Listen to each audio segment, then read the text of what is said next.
سلام. ኣብዚ ዝተፈላለዩ ኩርናዓት ዓለም ዘለኹም ተኸታተልቲ መደብ ኤቢቲ ቻነል ከመይ ቀኒኹም?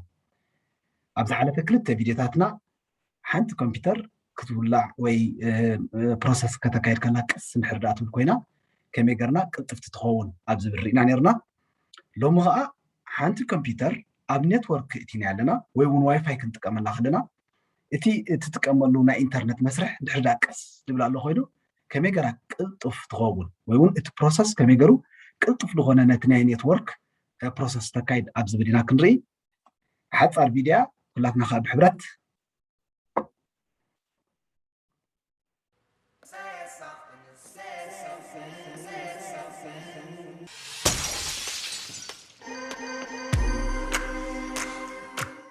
ኦኬ። ሕጂ ብዚኣ ታይፕ ሂር ቱ ሰርች ትብላላትና ነዚያ ክሊክ ንብላ ማለት እዩ። ነዚያ ክሊክ ምስ በልናያ RUN ወይ ከዓ ራን ኢልና ንፅሕፈላ። ነዚያ ራን ኢልና ምስ ፀሓፍናያ ወይ ኢንተር ክሊክ ንብላ ወይ ከዓ ኣብዛ ላዕልላትና መጀመርታ RUN ትብል ዝመፀት ነዚያ ክሊክ ንገብራ ማለት እዩ። ስለዚ ክንቅፅል ስለ ዘለና እቲ ፕሮሰስና ነዚያ ክሊክ ንብላ። ነዚያ ክሊክ ምስ በልናያ ሽዑ ኣብዚኣ ኦፐን ኢላ እንድሕር ትረአየና ኣላ ኮይና ኣብዚ ሃይላይት ድኾነት ኣቐዲምና ክንሰርሓሉ ዝፀናሕና ንኣብነት ኣነ CMD ድብል ፕሮግራም ክሰርሓሉ ስለ ዝፀናሕኩ ንዑ ምፅያት ለይ ኣላ። ነዚኣ ደምሲስና GP ኤዲት ፖይንት MSC ትብል ንፅሕፈላ ማለት እዩ። ሕጂ ነዚኣ ምስ ፀሓፍናያ ኣብዚኣ ኦኬ ትብላላ። ነዚኣ ኦኬ ክሊክ ንገብራ። ነዚኣ ኦኬ ምስ በልናያ ኣብዚ እንድሕር ዳኣ ርኢናያ ሎካል ኮምፒውተር ፖሊሲ ዝብል መፂና ኣሎ። ኣብ ትሕቲኡ ከዓ ዝተፈላለዩ ዝርዝራት ኣለውና ማለት እዩ። ስለዚ እዚኣ መታን ክትረአየና ቁርባ ክፍታሕ ከብላየ ኣብዚኣ መጨረሻ ናይ ዘን ቀዳሞት መስርዕ ኣድሚኒስትሬቲቭ ቴምፕሌትስ ትብላላ። ነዚኣ መታን ክትረአየና ሓንቲ ግዜ ክሊክ ገብራየ እዚኣ ላይት ኮይና ኣላ ማለት እዩ። ሕጂ ነዚኣ ሓንቲ ክሊክ ምስ በልናያ በዚ ሸነኽ የማን ዝተፈላለዩ ሜኑ ወይ ከዓ ዝተፈላለዩ ዝርዝራት ኣምፅያትልና ኣላ። እንድሕር ዳኣ ደሊና ከዓ ናብዚኣ ምልክት ኣላትና ንእሽተይ ከም ዝኣረጉ ትመስል። ነዚኣ እንድሕር ዳኣ ክሊክ ጌርና ኣብ ትሕቲኡ እቶም ዝርዝራት ብሙሉኦም ተምፃልና ማለት እዩ። ስለዚ ኣብዚኣ ዝርዝራት እዚኣ ዘምፃትና እዞም ብፀጋም ደለዉ ይኹኑ ብየማን ደለዉ ክልቲኦም ሓደ ዓይነት እዮም። ሕጂ ንሕና ወላ ሓንቲ ብየማን ደለኹ ንመርፅ ኮይንና ብፀጋም ደለኹ ንመርፅ ኮይንና ጥራይ እንታይ ኔትወርክ ትብል ንዓዓ ክሊክ ንገብራ ኢና ማለት እዩ። ስለዚ ነዛ ኔትወርክ ትብል ደላ ሕጂ እውን ሓንቲ ግዜ ክሊክ ገብራ መታ ክትረአየና እዚኣ ሃይላይት ኮይና ኣላ ማለት ሕጂ ትረአየና ኣላ ኔትወርክ ትብል። ስለዚ ነዛ ኔትወርክ ትብል ደላ ዳብል ክሊክ ንዓ ዳብል ክሊክ ምስ በልናያ ሕጂ ኣብ ትሕቲያ ዝተፈላለዩ ዝርዝራት መፅኦምና ኣለዉ።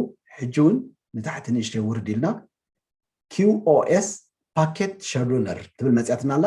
እዚኣ መታን ክትረአየና ሓንቲ ግዜ ክሊክ ክብላየ ትፅሕፈት እንድሕር ዳኣ ርኢናዮ ኣብዚ መፂ ኣሎ ማለት እዩ።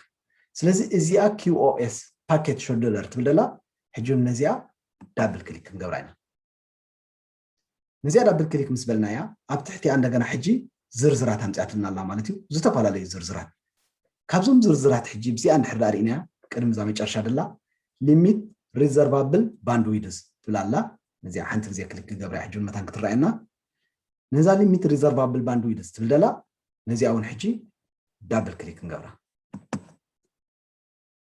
ነዚኣ ዳብል ክሊክ ምስ በልናያ ኣብዚ ሕጂ ዝተፈላለዩ ትሕዝቶ ዘለዎም እቲ ናይ ባንድዊድዝ ዓይነት ኮንፊገር ድዩ ክኸውን ዘለዎ ኢኔብል ድዩ ዲስኤብል ድዩ ድብሉ ኣምፅያትና ኣላ ማለት እዩ። እዚ ሕጂ መጀመርታ እንድሕር ዳኣ ርኢናያ ባይ ዲፎልት ከም ደለዎ ማለት እዩ ኖት ኮንፊገርድ ኢሉ ይመፀና ኣብዚ ኣብዚ ታሕቲ ከዓ ናቱ ውፅኢት እንድሕር ዳኣ ርኢናዮ ኮንፊገርድ ኣይኮነን ኣሎ 0% እዩ ከዓ ደሎ ይብለና ኣሎ ማለት እዩ።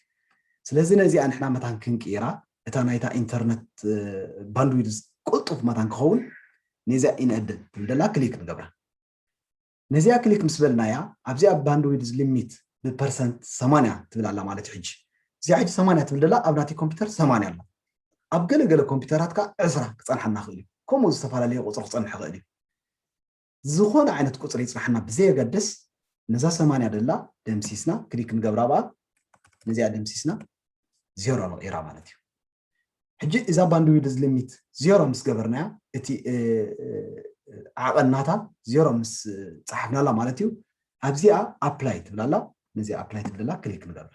ስለዚ ተቐቢላቶላ መጨረሻ ስለ ወዲእና لنا حسبنا ወዲእና ኢና እውን بزي العالم نزيا اوكي نبلا مالتي حجي اوكي لنا كليك مس جبرنايو نابزي ندحرت ملسنا له ودينا سلازخنا نزبون اكس كنبلاينا مالتي اذا عينت مسرح اذا تتقينا نتا كمبيوترنا قلطفت كم تخون اب نتورك ويكا اب انترنت نتقم كلنا نتقم مالتي ازي اتي براكتيكالي كنغبر صنحنايو بسلايد شوكا قصيلنا كنريعينا تنطبታት መታን بنصر كنريان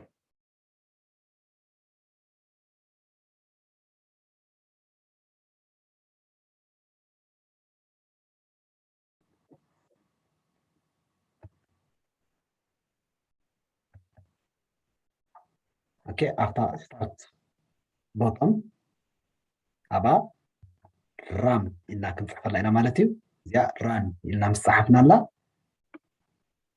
زيا أبزيا بارت زيا programs تبلالاتنا ويكا right here to search كبرنا خديو كأن زيا مستوانيا زي أبا ران إلنا نفحفنا شو إنتر نبلا إنتر نسبلنا يا gp edit point msc إلنا نسحفنا تحريو أوكي نبلا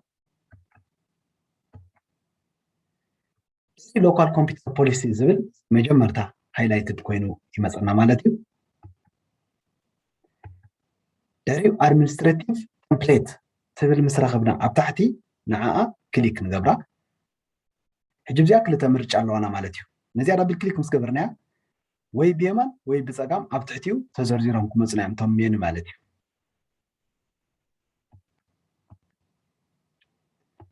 سامس اون يشعو نيتورك يمصنا مالتي جزيات بشنخ يمان مزياتنا لا نعا كليك نبلا نزا بشنخ يمان دلا نزياون دبل كليكنا نغبرا معناتو ابتحتي ازرزرات متان مصنا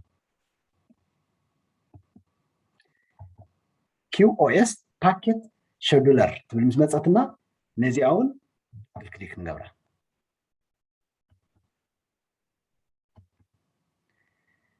يو limit outstanding bandwidth زبل مصنا حجو نزيا دبل كليك نزيا دبل كليك مسلنا يا limit reservable bandwidth زبل ابزيا شعو not configured تبليا ابا check كوينا تصرحنا مالتي ويكا ابا كليك كوينا تصرحنا استاد نحردارينا زيرو لا مالتي ስለዚህ ነዚያ ትብልደላ نعم متوغما ማይ ኮምፒውተርና ባንድዊድዝ ሊሚት ክንደይ ፐርሰንት እዩ ክጽርሕና ማለት እዩ ናይ ገሌና 80 ክጽንሕ ትኽእልያ ናይ ገሌና 20 ክጽንሕ ትኽእልያ ከምዚ ናቲ ሕጂ ክንሪያ ጽንሕና ማለት እዩ ስለዚህ ንዓ ዜሮ ንቕይራ ንዓ ዜሮ ምስ ቀየርናያ ናይታ ኮምፒውተርና ኮኔክሽን ኢንተርኔት ዝያዳ ዝኾን ማለት እዩ زخبركم تخاطرتي مدب ABT channel حنت كمبيوتر اب نتورك اتينا واي فاي كنتقم كلنا انترنت كنتقم كلنا مالتي بحفشو قلطفت كتكون اندحر ادنيا كابت زلاتر لعلي تقلطفل منقدي كابت بوزح حنت بروسس لازم تمثل لا كله نخباصح شر زلكم ريتو هنات الخونه نقفيتها اب تحت اقوم طلنا سلام زلو قنا مسكلاتنا يكون سلام وسلام